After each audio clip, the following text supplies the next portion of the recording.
begrüße ich euch herzlich zu diesem LiveNet-Talk, ein Regio-Talk sozusagen, hier aus Wettingen, aus dem Kreuzpunkt FEG hier in Wettingen, Baden-Wettingen. Die Region, die umfasst 80'000 Einwohner rund und wir wollen ein bisschen herhören, wo drückt der Schuh bei diesen Leuten in eurer Region, aber auch, was versuchen die Christen für Antworten zu geben auf die Bedürfnisse, auf die Nöte.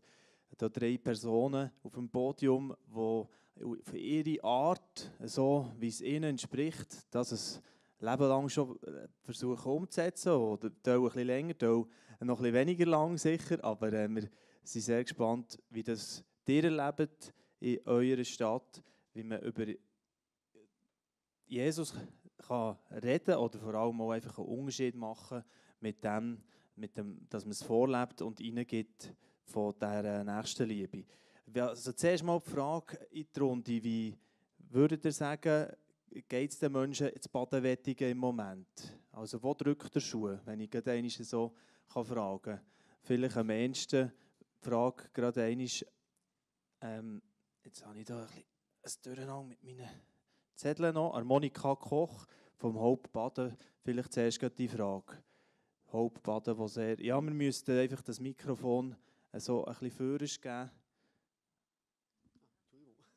Genau, merci. Also für mich jetzt als vom Hope Baden ist es jetzt noch relativ schwierig, das für die ganze Region zu sagen. Mich denkt, es ist eigentlich wie in der ganzen Schweiz. Es hat viele Menschen, die auch alleine sind. Und gerade Corona hat das noch ein bisschen verschärft. Also wir haben viele Angebote bei uns im Hope, die wirklich auf Menschen zielen, die so ein bisschen einsam sind an daheim, die viele auch nicht so gute Beziehungen haben zu ihrer Familie. Und das Hope ist so ein bisschen wie ihre Familie. Und gerade Corona hat das gestoppt, oder? Und dass das jetzt wieder in die Gänge kommt, da merken wir, das ist noch ein bisschen schwierig, oder? Weil eben, wir müssen Abstand halten, wir haben auch im Restaurant weiter auseinandergestuhlt wie sonst. Wir müssen wirklich einfach schauen, dass wir auch die Vorgaben, die das BAG gibt, möglichst einhalten.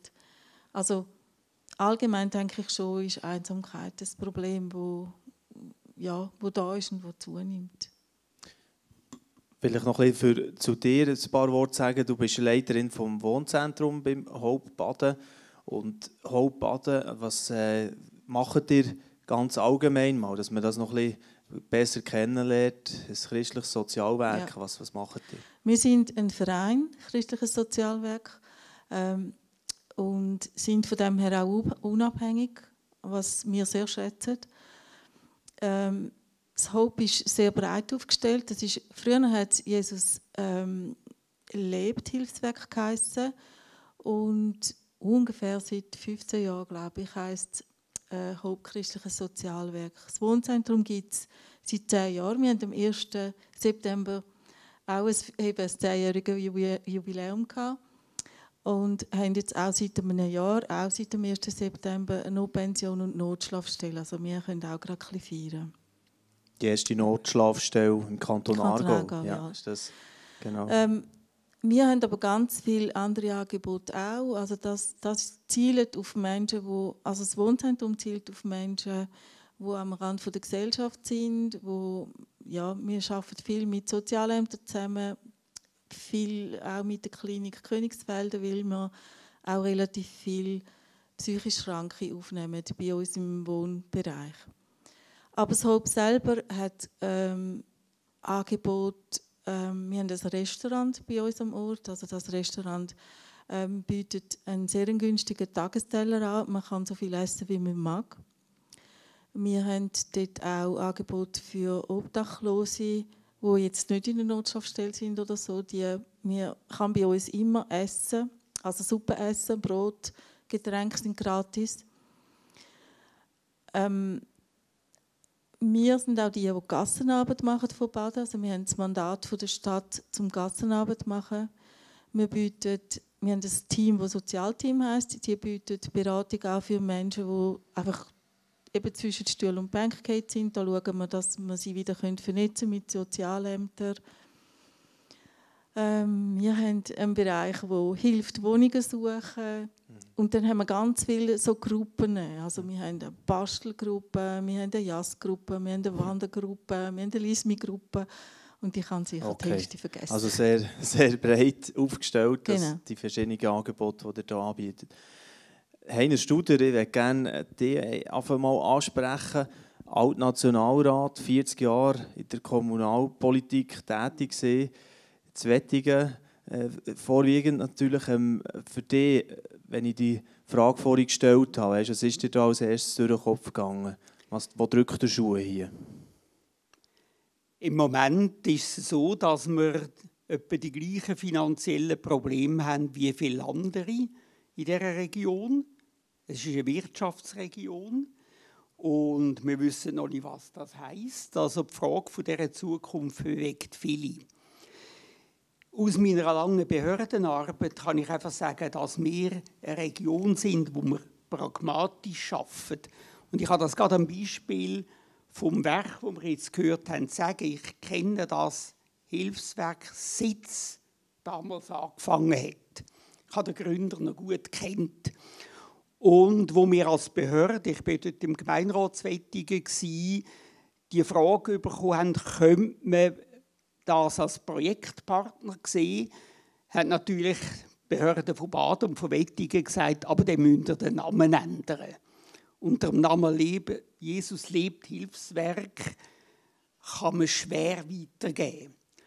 Und dann hat man gemeinsam eine Lösung gefunden, die für das Werk die Basis belassen hat, verstärkt hat, dass man gesagt hat, Hope ist die Hoffnung, die von Jesus Christus kommt, erklärt, weitergegeben. Und man weiss in unserer Region, dass das eine christliche Basis hat, dass das die Werte sind.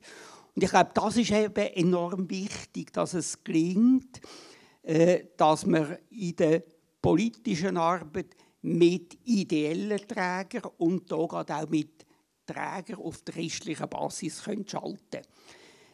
Etwas anderes, was mir in meiner politischen Arbeit immer wichtig war, ist, den verschiedenen Gemeinden, gerade in der Allianz, zu sagen, wenn ihr wollt, dass ihr gehört werdet, ernst genommen werdet, dann muss aus jeder Gemeinde mindestens jemand in einem öffentlichen Amt sein.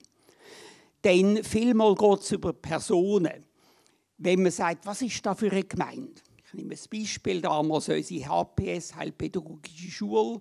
Der Schulleiter war engagiert bei der Baptistengemeinde. Da konnte ich sagen, schau, das ist die Gemeinde, wo der Semi Bürki ist. Ah ja, dann sind das aber gute und seriöse Leute. Oder der Schulpfleger war aus dieser Gemeinde. Ah ja, dann ist FWG eigentlich nicht so etwas Extremes. Und so weiter. Also, und das ist auch wichtig und das ist gegenseitig. Einerseits, dass die Gemeinde auch Leute freistellt in eine öffentliche Aufgabe und dafür betet. Und auf der anderen Seite die öffentliche Hand das in Zusammenarbeit nimmt. Also das heisst für dich eigentlich auch für die Stadt das Beste zu suchen? Oder das, was ich so ein bisschen als Titel gegeben habe, der Stadt Bestes suchen, oder? Wo es ja auch in der Bibel so steht, dass wir das machen sollen, das bedeutet das für dich unter anderem? Also das Wort aus Jeremia hat ja, wenn man das Ganze liest, eine Ergänzung. Also suchen der Stadt Bestes, wir sollen dort leben, für alle schauen, die in dieser Gemeinschaft sind, nicht nur für die eigenen, und für sie beten. Denn wenn es ihr, der Stadt gut geht, geht es uns auch gut. Also, ich finde etwas Fundamentales. Ja, Propheten, die selber auch Teil waren, oder, vom Volk. Ja, das ist bei ihm ja so der Fall. Geben wir gerne diese Frage mal noch weiter. Eben, der Stadt Bestes suchen, das kann entweder das sein, Soziales, wir können aber auch einmal, ja, das gerne, nehmen wir den Marco Jörg auch noch dazu. Er, der mehr über die Musik, wie wir schon bereits heute Abend erlebt haben, das zum Ausdruck bringt Und aber nicht nur das, der David Dienst macht auch noch mehr als einfach in dem Sinn Musik, aber erzähl doch gerade selber ein bisschen, was ist das für dich? Das ist eine spannende Frage. Also wir sind ja national unterwegs vor allem, sind aber da die High in Wettig im Moment. Wir haben gerade hier in der Nachbarschaft eine Wohn- und Lebensgemeinschaft vom Daviddienst, wo wir dort zusammen wohnen. Teils auch mit sozial benachteiligten Menschen, aber teils auch einfach mit Menschen, die es vor allem auf dem Herzen haben. Die beste Botschaft, die es auf dieser Welt gibt, nämlich den Frieden und Freude an Jesus Christus weiterzugeben. Und wenn mir so ein bisschen die Frage gestellt wird, wie geht es dieser Stadt, wie geht es den Leuten hier in dieser Region, oder was können wir tun, um der Stadt Bestes zu geben, oder für die da sind, dann ist es einfach Authentizität.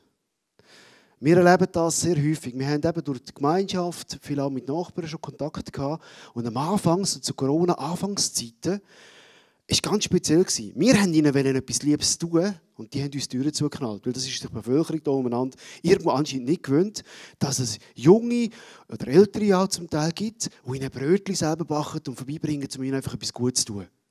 Und dann ist es ein paar Wochen gegangen, Corona ist durchs Land gezogen, immer schwieriger, immer mehr Nöte, immer mehr Ängste. Und durch das, dass wir nicht einfach gefunden haben, ja, dann lassen sie doch einfach bleiben, sondern permanent einfach die Liebe weitergeben, haben wir plötzlich gemerkt, dass es angefangen hat, Kontakt zu geben. Also wir müssen auch authentisch geblieben. Wir haben bei dem Jesus, bei dem Glauben, den wir tagtäglich leben, haben wir festgehalten. Und dann hat es Gespräche gegeben, dann hat es Einladungen gegeben, dann hat es Kontakt gegeben. Und ich glaube, das ist heute wichtig. Und was wir merken, wenn wir Land auf unterwegs sind, wir sind jetzt als Daviddienst outreach-mässig mit Lobpreis unterwegs. Seit dem September 2018 sind wir jede Woche fast auf einem Bahnhof gewesen und jetzt auch noch an anderen Orten. Und wir merken jetzt gerade in dieser Zeit, auch hier zu Baden-Wittingen und in der Region, die Leute sind hungrig. Die haben Fragen, wo heute fast niemand mehr eine Antwort darauf hat. Aber wir hätten sie. Und es ist die höchste Zeit, dass wir die Antworten geben. Und sie sind wirklich gesprächsbereit. Man muss sie nicht erschlagen, sondern man muss sie lieben. Und man muss sie einfach auch so lassen, wie sie sind. Und einfach das leben und ihnen erzählen von dem, was wir erleben mit dem Jesus, wo wir im Alltag unterwegs sind. Und dann passieren Wunder und Wunder. Marco, Jörg, was wir vorhin gehört haben aus der Geschichte vom Hope Baden, eben, es hat eine Namensänderung gegeben. Man hat eigentlich Jesus fast aus dem Namen rausnehmen, dass es wieder ist verträglich war, sozusagen gegen rauszuwirken, oder, in die Stadt hinein.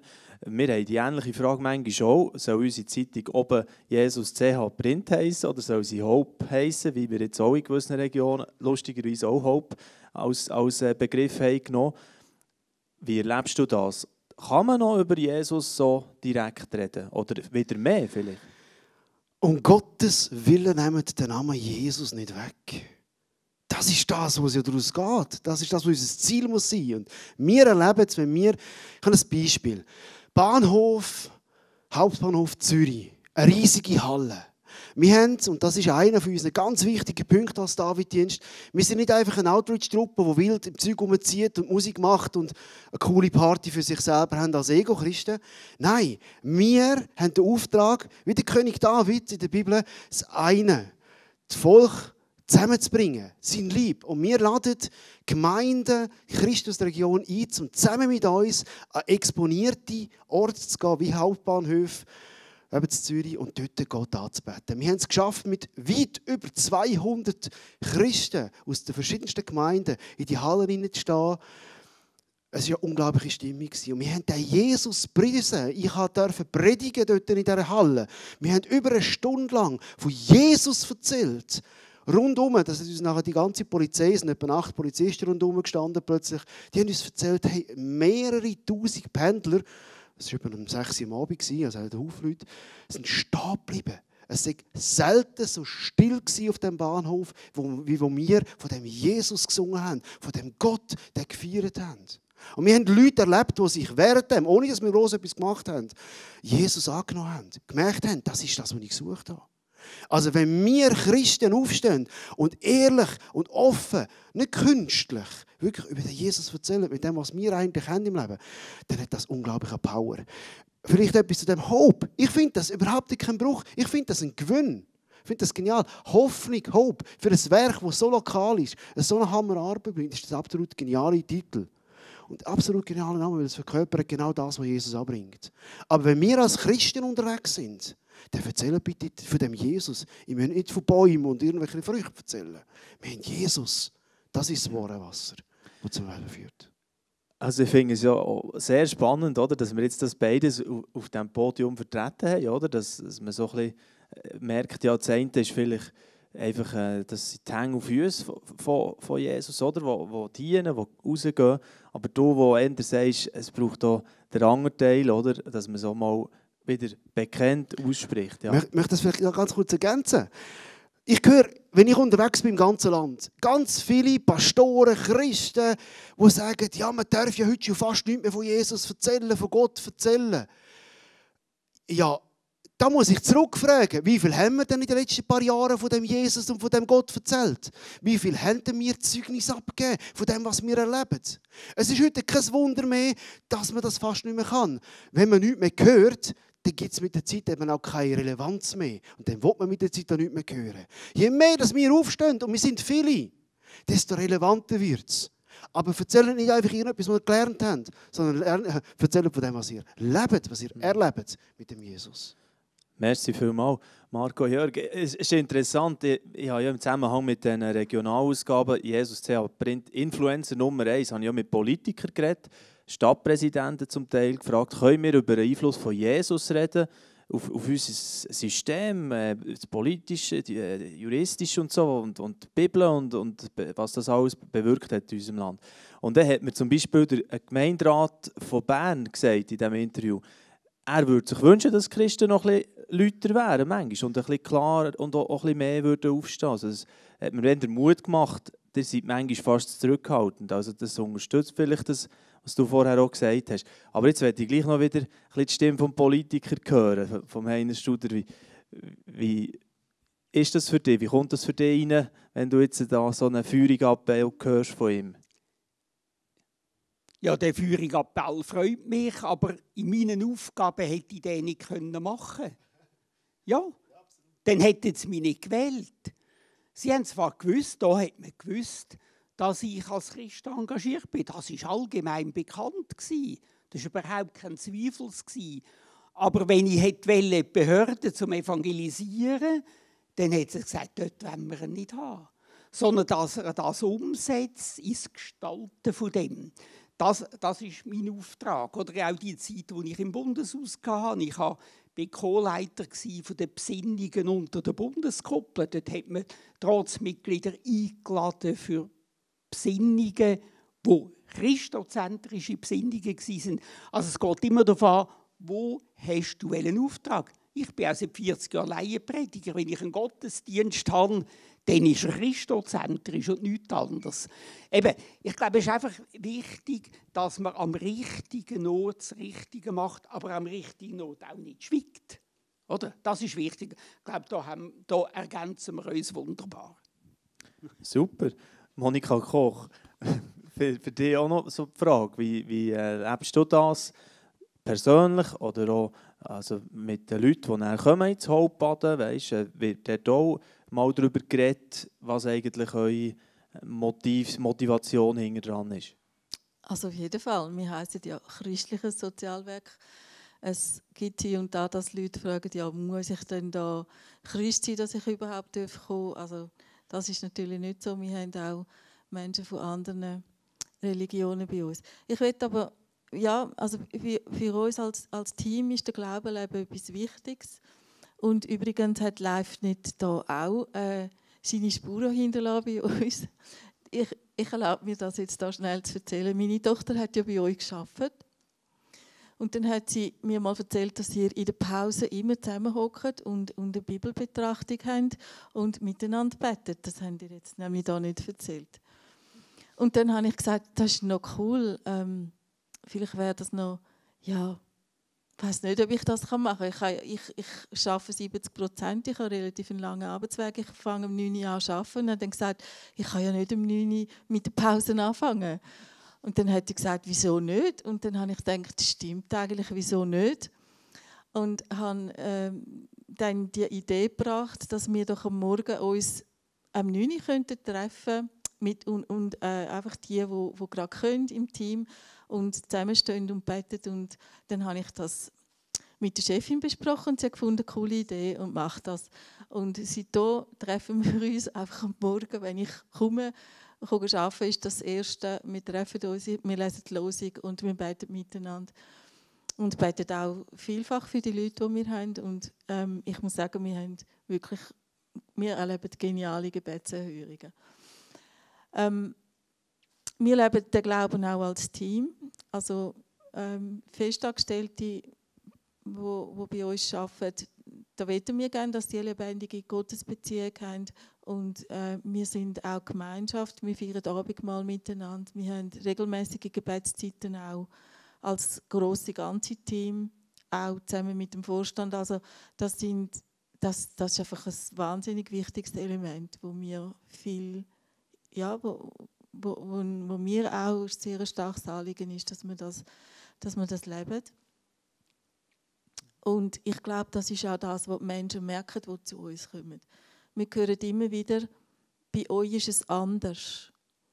Und ich bin überzeugt, also das ist jetzt auch schon ein paar Mal gesagt worden, das authentische Dienen auch, das authentische Weitergeben von der Liebe Gottes, das ist nicht so, dass wir das auf der Zunge tragen jeden Tag. Aber die Leute merken das und dann sind wir offen für Gespräche. Und wir haben auch so ein bisschen einzelne Elemente. Also jeden Morgen, beim Morgen zum Beispiel, haben wir einen kurzen Input, wo einfach aus einem Andachtsbuch oder irgend so etwas erzählt wird oder ein Kalenderzettel gelesen wird, einfach um diesen Leuten einfach aufzuzeigen, es gibt noch eine andere Macht da. Es ist noch, eben, wir sind verbunden mit Gott und können das so auch zum Ausdruck bringen. Und es gibt immer wieder, dass Menschen zu uns kommen, und also Bewohner auch, oder auch Menschen, die wir sonst begleiten und Jesus wollen kennenlernen und in ihr Leben übergehen. Es sind nicht Millionen, aber es passiert immer wieder. Es passiert, ja, schön. Ja, also es ist ja schön, wir haben schon vorher das kurz angesprochen, wegen der Tochter. Und es freut mich jetzt, dass du das noch erzählt hast. Und das habe ich nicht gewusst, wegen, dass das so einen Impuls hat gegeben. Aber sie war eine der ersten Praktikantinnen, die ich noch erlebt habe bei Live. Also auch die zweite oder so, als ich vor 6 Jahren angefangen habe, wo sie auch noch auf Interlaken kam. Genau. Ja, ich habe gedacht, ich muss euch das noch sagen, weil ihr zieht einen Kreis, den ihr gar nicht merkt. Ja, das ist ermutigend. Und das ist das, was wir doch auch in diesen 20 Jahren immer wieder gemerkt haben. Eben, dass es irgendwo eine andere Verknüpfung gegeben hat. Und da hat noch irgendwo ein Samen den fruchtbaren Boden gefunden in einem Leben und etwas ist aufgegangen. Das ist natürlich sehr schön zu sehen. Und diese Frage möchte ich auch noch ein bisschen zum Schluss jetzt stellen. Ich habe euch ja auch im Einladungsmail so die Zeitung mal noch mitgeschickt, die Baden-Wettigen-Ausgabe, wo wir auch darüber geredet haben. Jetzt möchte ich euch auch noch so ein bisschen fragen, was ihr würdet empfehlen oder uns ermutigen, vielleicht als LiveNet-Team, wie können wir mit der Region wie Baden-Wettigen oder sonst auch in den Regionen, in den Städten gut zusammenarbeiten? Oder was wäre vielleicht das, was ihr sagt, dort hier legt den Fokus drauf?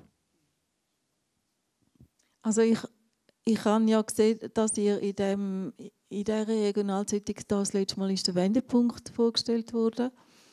Das ist ja gegründet worden von Hans-Peter Lang von MUH her und hat einen Ableger hier in Wettigen. Und ich denke, es gibt noch andere christliche Organisationen, die auch im sozialen Bereich arbeiten, wo man könnte vorstellen, in so einer regionalen Zeitung, einfach auch zum denen eine Plattform geben. Das finde ich auf jeden Fall unterstützenswert. Wir selber sind relativ gut, also wir haben relativ gute Kontakte zu auch, also zum Beispiel zu der AZ. Wir erscheinen dort auch regelmäßig mit Berichten und ich finde das auch wichtig, weil... Also Aargauer Zeitung, ja. Ja, die Aargauer Zeitung. Weil es ist wichtig, dass wir auch sagen, was wir machen und tun Gutes und sprechen darüber. Danke vielmals, Monika Koch. Ich will gerade zu dieser Nummer von vor einem Jahr sagen, die ist auch eben zum 90-Jahr-Jubiläum der regionalen Allianz gekommen. Und das war eben eine optimale Lösung, weil ja man dort nicht eine Grossveranstaltung gemacht hat, sondern entschieden hat, dass man in allen Allianzgemeinden über die gleichen Themen in diesen Sonntagen predigt. Die 4 Soli, die Solideo und so weiter. Und das haben wir durchgehabt. Ich habe auch zum einen in einer Gemeinde predigt.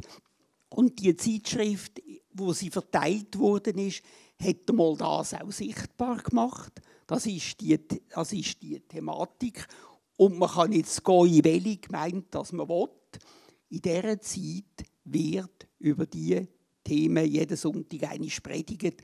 Aber es wäre noch spannend gewesen, wenn man noch gehört hätte, was denn rausgekommen wäre in diesen Gemeinden. Aber ich glaube, es gibt auch andere Möglichkeiten für die Region, wo Anlässe sind, die einen Zusammenhang haben mit den verschiedenen Allianzgemeinden. Okay, also zusammen wie etwas aufzuziehen, das aber auch Aufhänger hat, gemeinsam mit einer Veranstaltung oder einer Veranstaltungsreihe. Das wäre jetzt hier sicher gelungen. Genau, merci vielmals. Einer Studer. Fragen wir auch noch bei dir, Marco Jörg. Also wir arbeiten ja mit LiveNet sehr gut zusammen schon. Das ist cool. Danke an dieser Stelle mal. Das ist für uns ganz, ganz wichtig, weil wir ja Gemeinden eigentlich zusammenrufen wollen und das funktioniert über LiveNet wunderbar. Also die Berichte unterschreiben.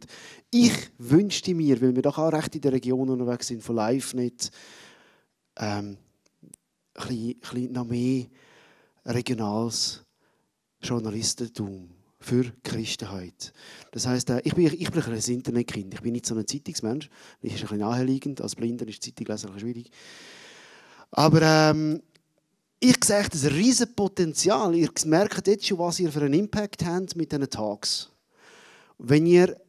Es gibt eigentlich fast nichts, vor allem im Fernsehbereich. Wir haben zwar Fenster zum Sonntag und zur YouTube ist schön gut, am Samstagabend sieht man das, aber für zu zeigen, was eigentlich in diesen Regionen wirklich auch abgeht, und es geht in verschiedenen Regionen sehr vieles ab, auch bei den Gemeinden, fände ich es ein mega Gewinn, wenn es das Format nicht nur im Tagformat gibt, sondern wenn ihr VJs hättet, irgendwelche Videojournalisten, die wirklich auch Veranstaltungen besuchen würden, Porträts von dieser Gemeinde drehen und auch wirklich zeigen würden. Oder auch mal das Hauptgang besuchen oder einen Wendepunkt und mal wirklich porträtieren aus dem Aktiven raus, was eigentlich läuft. Das wäre ein riesen Geschenk für die ganze Schweiz. Mal, ein schöner Auftrag, den wir hier entgegennehmen, gerne von dir, Marco Jörg, oder wo wir auf jeden Fall in die Richtung auch schon diskutiert haben. Manchmal, nicht wahr, ist es die Frage von Ressourcen, die auch, was liegt drin, was können wir als nächstes anpacken. Aber für das haben wir ja gute Leute, die Ressourcen sammeln können. Ja, das ist sicher so. Nein, danke vielmals, Marco, das ist ein spannender Gedanke, das nehmen wir sehr gerne so mit. Und wie alles andere auch, was ist gesagt worden hier, danke vielmals den 3, die jetzt hier mitgemacht bei diesem regionalen Talk. Das Thema eben «Suche der Stadt Bestes» haben wir als Aufhänger. Merci vielmals, Heiner Studer, Monika Koch und Marco Jörg. Den Marco hören wir jetzt wieder am Piano. Gell? Du kannst schon sonst, dass wir noch ein Stück hören von dir. Und danke auch allen, die jetzt vielleicht online das haben gehört und gewungen geworden sind. Ja, wie ist das da mit diesen Projekte, die Zeitungen oder so, oder die regionalen Sachen, informiert euch gerne weiter informieren oder auch selber Talks noch ein bisschen weiter schauen. livenet.ch/talk. Da gibt es immer wieder Neues, was abgeht. Und hoffentlich kommt auch gleich mehr noch wieder in der Region Baden-Wettigen. Vielleicht ein neues Projekt, das sich dann da wird irgendwo gleich mal anbahnen. Das hoffen wir natürlich. Merci vielmals für euer Interesse.